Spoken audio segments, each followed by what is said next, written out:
Law number 1. The law of irrationality. Rationality is the ability to counteract these emotional effects, to think instead of react, to open your mind to what is really happening, as opposed to what you are feeling.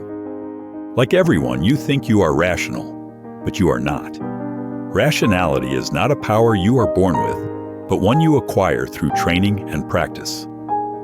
The following 3 steps will help you begin on the path toward rationality. Step 1. Recognize the biases. Emotions are continually affecting our thought processes and decisions below the level of our awareness. And the most common emotion of them all is the desire for pleasure and the avoidance of pain. If you believe that you are somehow immune to any of the following biases, it is simply an example of the pleasure principle in action. Instead, it is best to search and see how they continually operate inside you, as well as learn how to identify such irrationality in others. Confirmation bias. To hold an idea and convince ourselves we arrived at it rationally, we go in search of evidence to support our view. What could be more objective or scientific? But because of the pleasure principle and its unconscious influence, we manage to find the evidence that confirms what we want to believe. Solution. The first step should be to search for evidence that might contradict or challenge your current belief and of others. Conviction bias. This bias is revealed even more clearly in our relationship to leaders.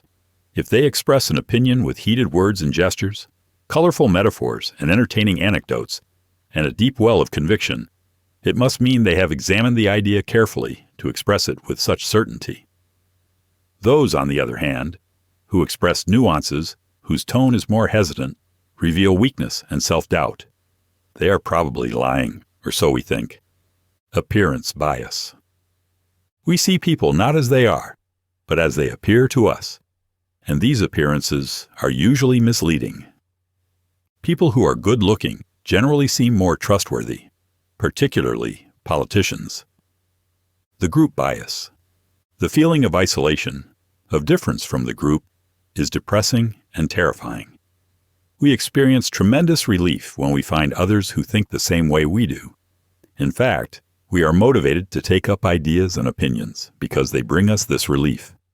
We are unaware of this pull, and so imagine we have come to certain ideas completely on our own. The blame bias. We do not like to look too closely at what we did. Our introspection is limited. Our natural response is to blame others, circumstances, or a momentary lapse of judgment. Step 2. Beware the inflaming factors. Trigger points from early childhood. In early childhood, we were at our most sensitive and vulnerable. Our relationship to our parents had a much greater impact on us the further back in time we go. Sudden gains or losses. Sudden success or winnings can be very dangerous.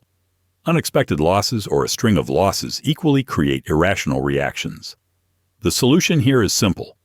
Whenever you experience unusual gains or losses, that is precisely the time to step back and counterbalance them with some necessary pessimism or optimism. Be extra wary of sudden success and attention. They are not built on anything that lasts, and they have an addictive pull. And the fall is always painful. Rising pressure. Put any of them in stressful circumstances, with the pressure rising, and you will see a different reality. The cool mask of self-control comes off. They suddenly lash out in anger, reveal a paranoid streak, and become hypersensitive and often petty. The group effect. This is the high-grade variety of the group bias. When we are in a group of a large enough size, we become different. Notice yourself and others at a sporting event, a concert, a religious or political gathering. It is impossible to not feel yourself caught up in the collective emotions. Your heart beats faster. Tears of joy or sadness come more readily.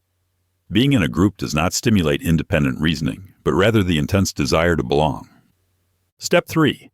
Strategies toward bringing out the rational self. Know yourself thoroughly.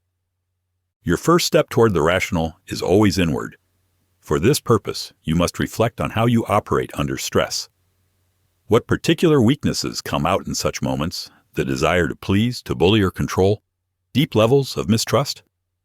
Examine your emotions to their roots.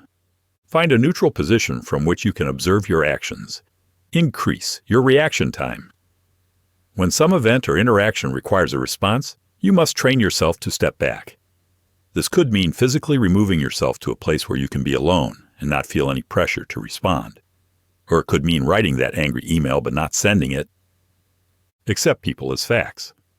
The problem is that we are continually judging people, wishing they were something that they are not. We want to change them.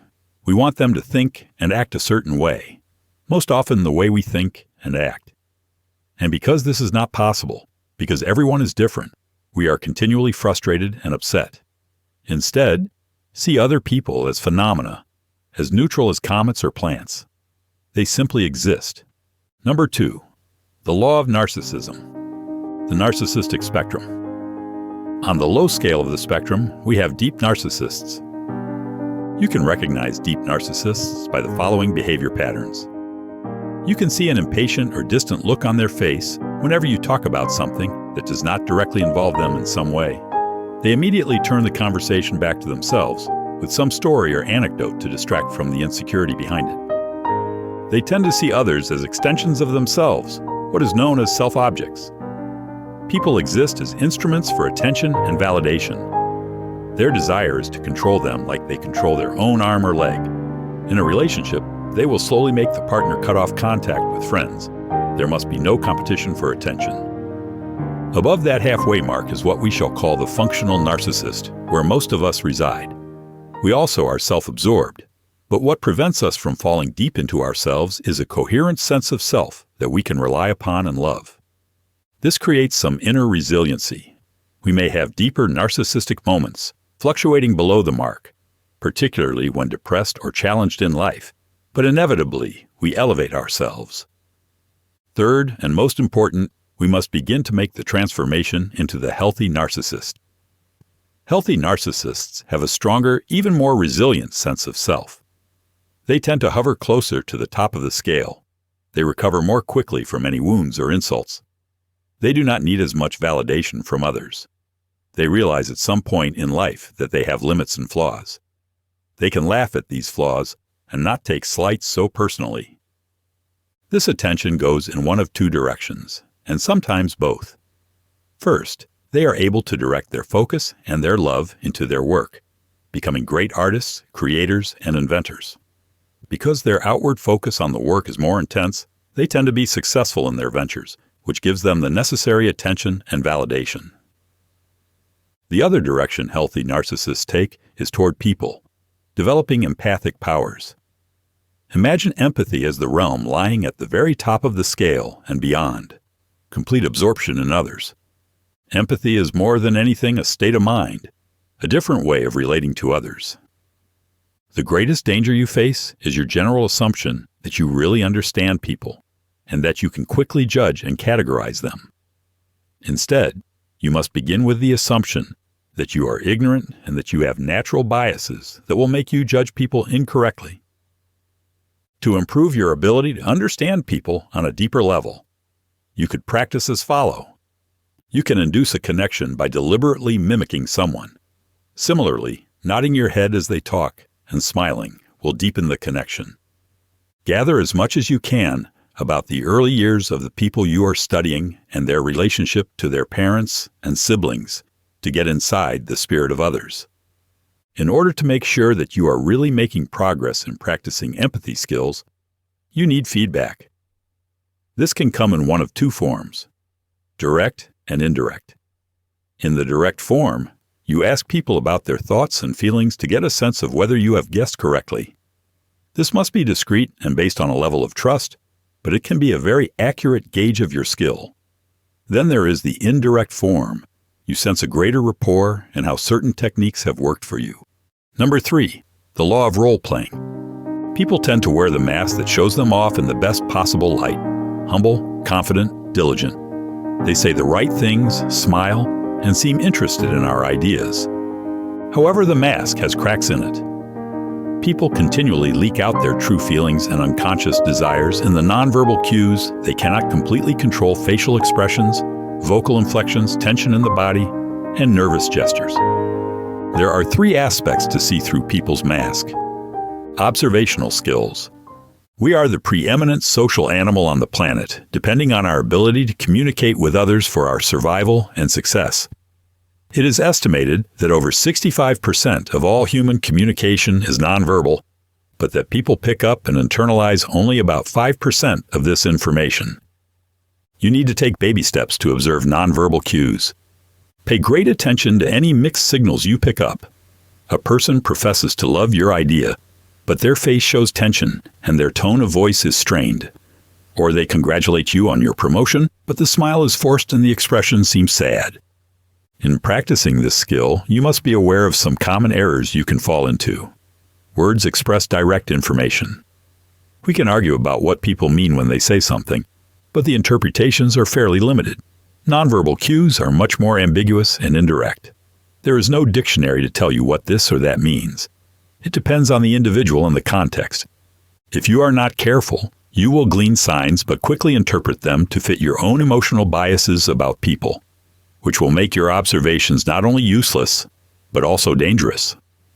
If you are observing someone you naturally dislike, or who reminds you of someone unpleasant in your past, you will tend to see almost any cue as unfriendly or hostile. The 3 decoding keys. Dislike-like cues. In developing your skills in this arena, you must learn to distinguish between the fake and the genuine smile.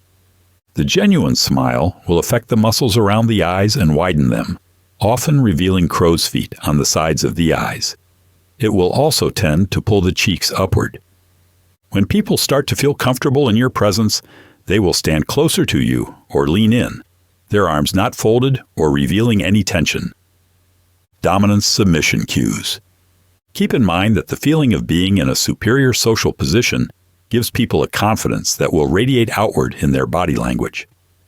Confidence usually comes with a greater feeling of relaxation that is clearly reflected in the face and with a greater freedom of movement. In a meeting, they will tend to take up more space and create more distance around themselves. They stand taller and their gestures are relaxed and comfortable. Deception cues. Even with the most practiced deceivers, one of the best ways to unmask them is to notice how they give emphasis to their words through nonverbal cues. It is very difficult for humans to fake this. Emphasis comes through raised vocal pitch and assertive tone, forceful hand gestures, the raising of eyebrows, and the widening of eyes. The emphasis they place with their voice or body is not exactly correlated to what they are saying, does not quite fit the context of the moment, or comes a little too late. The art of impression management. A person who is truly authentic doesn't need to play a role in life, we think, but can simply be him or herself. This concept has value in friendships and in our intimate relationships, where, hopefully, we can drop the mask we wear and feel comfortable in displaying our unique qualities. But in our professional life, it is much more complicated. When it comes to a specific job or role to play in society, we have expectations about what is professional. We would be made to feel uncomfortable if the professor acted like a rock musician. The following are some basics in the art of impression management. Master the nonverbal cues. Smart social performers will know how to control these cues to some degree and consciously emit the signs that are suitable and positive. Be a method actor. Learn how to consciously put yourself in the right emotional mood by imagining how and why you should feel the emotions suitable to the occasion or performance you are about to give. Adapt to your audience. Know your audience and shape your nonverbal cues to their style and taste. Create the proper first impression. It has been demonstrated how much people tend to judge based on first impressions and the difficulties they have in reassessing these judgments. Knowing this, you must give extra attention to your first appearance before an individual or group. In general, it is best to tone down your nonverbal cues and present a more neutral front. Use dramatic effects. Cloak yourself in some mystery, displaying some subtly contradictory qualities. People don't need to know everything about you. Learn to withhold information. In general, make your appearances and your behavior less predictable. Project saintly qualities. In the modern world, this means showing yourself as progressive, supremely tolerant, and open-minded. Number 4. The law of compulsive behavior. The etymology of the word character from the ancient Greek refers to an engraving or stamping instrument. Character, then, is something that is so deeply ingrained or stamped within us that it compels us to act in certain ways, beyond our awareness and control. We can conceive of this character as having three essential components, each layered on top of the other, giving this character depth. The earliest and deepest layer comes from genetics, from the particular way our brains are wired, which predisposes us towards certain moods and preferences. It makes some people introverts and others extroverts. The second layer, which forms above this, comes from our earliest years and from the particular type of attachments we formed with our mother and caregivers. Above this, a third layer will form from our habits and experiences as we get older. Based on the first two layers, we will tend to rely on certain strategies for dealing with stress, looking for pleasure, or handling people. These strategies now become habits that are set in our youth. There will be modifications to the particular nature of our character, depending on the people we deal with, friends, teachers, romantic partners, and how they respond to us. There is a fourth layer as well. It often is developed in late childhood and adolescence as people become aware of their character flaws. They do what they can to cover them up. This makes it all the more difficult for us to determine the nature of their character. As a student of human nature, your task is twofold. First, you must come to understand your own character, examining as best you can the elements in your past that have gone into forming it, and the patterns, mostly negative, that you can see recurring in your life. Second, you must develop your skill in reading the character of the people you deal with. To do so, you must consider character as a primary value when it comes to choosing a person to work for or with, or an intimate partner. This means giving it more value than their charm, intelligence, or reputation. The ability to observe people's character as seen in their actions and patterns is an absolutely critical social skill. With this firmly in mind, we can then work on several key components to the skill. Recognizing character signs. In everyday life, people can often do well at disguising their character flaws, but in times of stress or crisis, these flaws can suddenly become very apparent. If you want to test a man's character, give him power. Abraham Lincoln. On the way to gaining power, people will tend to play the courtier, to seem deferential, to follow the party line, to do what it takes to make it to the top. Once at the top, there are fewer restraints, and they will often reveal something about themselves you had not noticed before.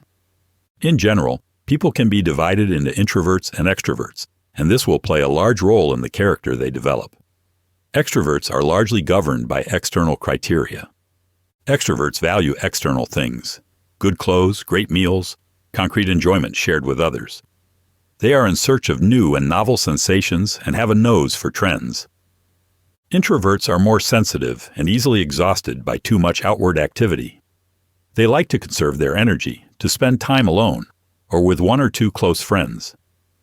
Introverts are interested in their own opinions and feelings. It is important to gauge this in others for a simple reason. Introverts and extroverts do not naturally understand each other. To the extrovert, the introvert has no fun, is stubborn, even antisocial. To the introvert, the extrovert is shallow, flighty, and overly concerned with what people think. Being one or the other is generally something genetic and will make two people see the same thing in a totally different light. Once you understand you are dealing with someone of another variety than yourself, you must reassess their character and not foist your own preferences on them.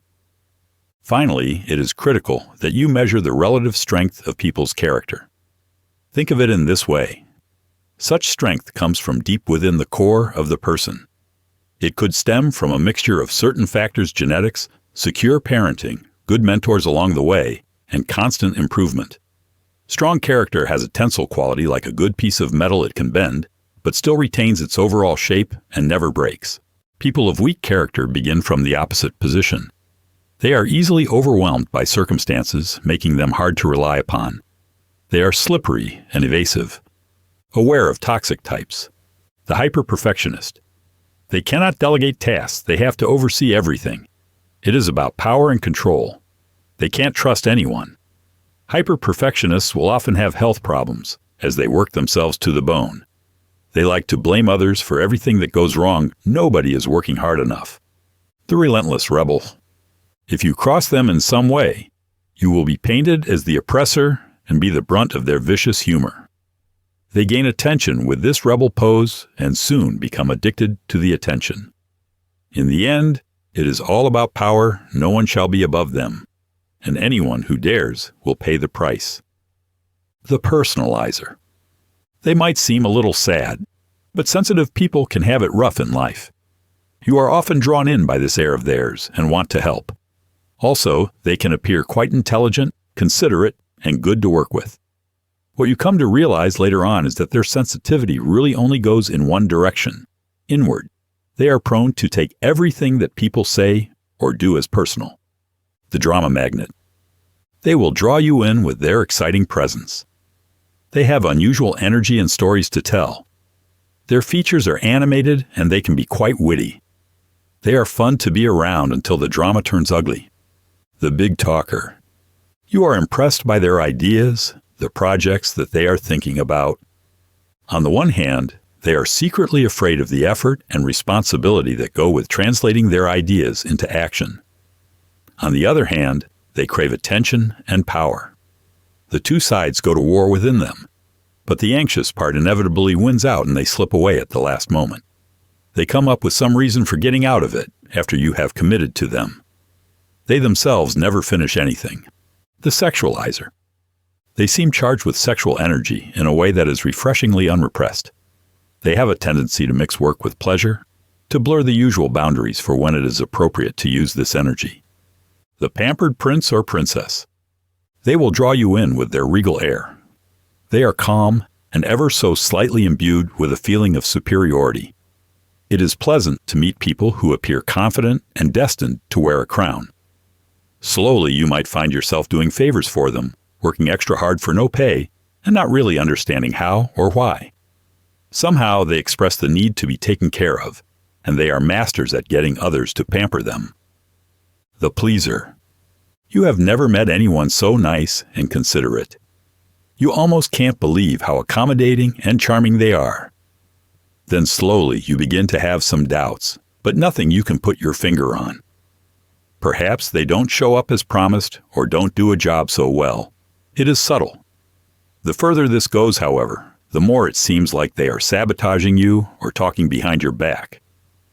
The savior. You cannot believe your good luck. You have met someone who will save you from your difficulties and troubles. Somehow they recognized your need for help, and here they are with books to read, strategies to employ, the right foods to eat. In childhood, these types often had to become the caregivers of their own mother, father, or siblings. They gained their greatest satisfaction from rescuing people, from being the caregiver and savior. They have a nose for those in possible need of salvation.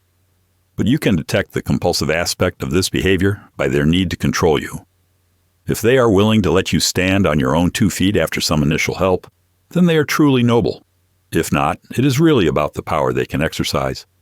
The easy moralizer. They communicate a sense of outrage at this bit of injustice, or that, and they are quite eloquent. With such conviction, they find followers, including you. But sometimes you detect cracks in their righteous veneer. They don't treat their employees so well.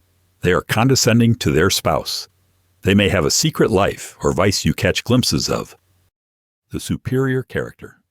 You can go in one of 2 directions, each one determining more or less the course of your life. The first direction is ignorance and denial. You don't take notice of the patterns in your life.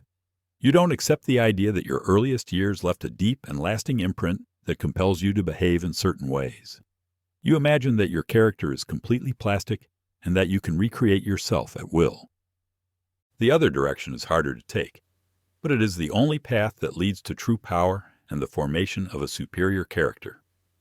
It works in the following manner. You examine yourself as thoroughly as possible. You look at the deepest layers of your character, determining whether you are an introvert or extrovert, whether you tend to be governed by high levels of anxiety and sensitivity, or hostility and anger, or a profound need to engage with people. You know your limitations, those situations in which you do not do your best. You also become aware of the natural strengths in your character that have survived past adolescence. You will choose career paths that suit you and mesh with your character. In general, you accept and embrace your character. Your desire is not to become someone else, but to be more thoroughly yourself, realizing your true potential. Finally, you need to also refine or cultivate those traits that go into a strong character. Resilience under pressure, attention to detail, the ability to complete things, to work with a team, to be tolerant of people's differences. If you want more summarized books, make sure to hit that subscribe button so you never miss an upload. Law number 5, the law of covetousness. We continually look at other people who seem to have it better than us. Their parents were more loving, their careers more exciting, their lives easier. We may be in a perfectly satisfying relationship, but our minds continually wander toward a new person, someone who doesn't have the very real flaws of our partner, or so we think. The moment we have a job, we imagine something better. Strategies for stimulating desire. Know how and when to withdraw. If you are too obvious with this, if people can read you too easily and figure you out, if you show your needs too visibly, then they will unconsciously begin to have a degree of disrespect. Over time, they will lose interest. Your presence must have a touch of coldness to it, as if you feel like you could do without others. This signals to people that you consider yourself worthy of respect, which unconsciously heightens your value in their eyes. Create rivalries of desire. In any negotiating situation, you must always strive to bring in a third or fourth party to vie for your services, creating a rivalry of desire. This will immediately enhance your value, not just in terms of a bidding war, but also in the fact that people will see that others covet you. In any event, what you offer should be new, unfamiliar, and exotic, or at least presented as such. The contrast to what is out there, so numbingly conventional, will create a covetous pull. The supreme desire. Instead of constantly chasing after the latest trends and modeling our desires on what others find exciting, we should spend our time getting to know our own tastes and desires better, so that we can distinguish what is something we truly need or want from that which has been manufactured by advertisers or viral effects. Life is short and we have only so much energy. Led by our covetous desires, we can waste so much time in futile searches and changes. In general, do not constantly wait and hope for something better, but rather make the most of what you have. Law number 6, the law of short-sightedness. It is in the animal part of your nature to be most impressed by what you can see and hear in the present, the latest news reports and trends, the opinions and actions of the people around you, whatever seems the most dramatic. We can compare this to the following visual phenomenon. At the base of a mountain in a thick forest, we have no ability to get our bearings or to map out our surroundings. We see only what is before our eyes. If we begin to move up the side of the mountain, we can see more of our surroundings and how they relate to other parts of the landscape. The higher we go, the more we realize that what we thought further below was not quite accurate, was based on a slightly distorted perspective. At the top of the mountain, we have a clear panoramic view of the scene and perfect clarity as to the lay of the land. For us humans, locked in the present moment, it is as if we are living at the base of the mountain. The far-sighted perspective requires the following process. Our brains are designed to make us notice what could immediately harm us in our surroundings, but not to pay great attention to other dangers looming in the future that are more abstract. This is why we tend to give much more attention to something like terrorism, immediate pain, than to global warming, distant pain. We tend also to grab for things that offer immediate pleasure, even if we know about the negative long-term consequences. That is why people continue to smoke, drink, do drugs, or engage in any self-destructive behavior in which the destruction is not immediate and dramatic. The following are the 4 most common manifestations of short-term thinking. Unintended consequences. We try to control a rebellious teenager by putting some restrictions on his behavior, only to make him even more rebellious and uncontrollable.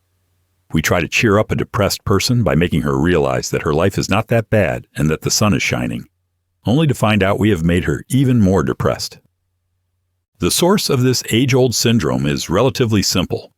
Alarmed by something in the present, we grab for a solution without thinking deeply about the context, the roots of the problem, the possible unintended consequences that might ensue. Because we mostly react instead of think, our actions are based on insufficient information. Solution is by making your thinking more consequential, you can at least become aware of the more obvious negative consequences that could ensue. And this often spells the difference between success and disaster. Tactical hell. You find yourself embroiled in several struggles or battles. You seem to get nowhere, but you feel like you have invested so much time and energy already that it would be a tremendous waste to give up. You have actually lost sight of your long-term goals, what you're really fighting for.